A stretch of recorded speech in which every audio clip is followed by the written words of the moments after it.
So now we're going to look at some more advanced exponent properties here.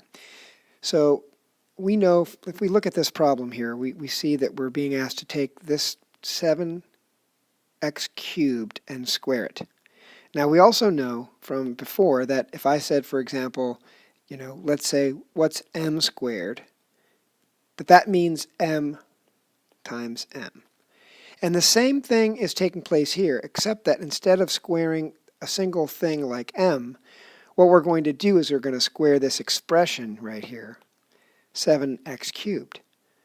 So if you think about the same process we used right here and apply it to this situation, that just means that we're going to take 7x cubed times 7x cubed. Now, because of the commutative property and because we know that when we multiply numbers, it doesn't really matter what order we multiply them in. So, for example, 2 times 4 times 3 is 8 times 3, which is 24. But it's also true that 3 times 2 times 4 is 6 times 4. That's also 24. So that means that when we multiply numbers, like 7 times x times x times x times 7 times x times x times x, we could do it in any order we want. In this case, in algebra, we always put numbers before we put variables. So this is equal to 7 times x cubed times x cubed. Well, 7 times 7 is 49, and we know from our earlier work with exponents that if I've got x to the third times x to the third, that is equal to x to the sixth. So as you can see, what's happening is this exponent of 2 is squaring the 7. It's also squaring the x cubed, meaning we have two groups, and in each group there are x cubed. So 2 groups of x cubed is x to the sixth, and that's why that's our final answer there. This is a question that comes up in Pearson, and they ask us to determine whether this is the same thing as this, and why or why not. So let's take a look. 21, which is the same as 21 to the first, times 21 to the eighth. Hopefully you remember that that means I'd have 121 times 8 more 21s. Altogether that would give me 21 to the ninth. Whereas this is 21 times 21, which is by itself, 21 squared to the 8th power. Well, 21 squared to the 8th power is 21 squared times 21 squared times 21 squared times 21 squared, all the way 8 times.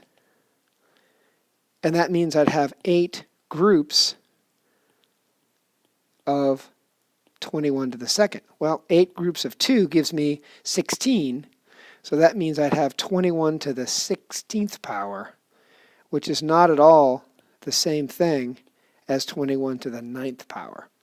These two look very similar, but they're in fact quite different, and that's because of the parentheses here.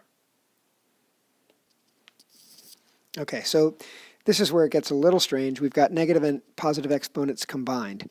So let's start by remembering that we know that x to the negative 8, when we dealt with this, we realized that that meant a reciprocal, which meant x to the 8th, 1 over x to the 8th, or x to the 8th on the bottom. X to the 5th we just know is x to the 5th. So this expression right here is basically equal to 1 over x to the 8th times x to the 5th, or if we want to think about it as a fraction, x to the 5th over 1. And so we've got x to the 5th on top, x to the 8th on the bottom. And so if I move this down here, and then let's work on this the way we did before, where we treated these with expanded notation.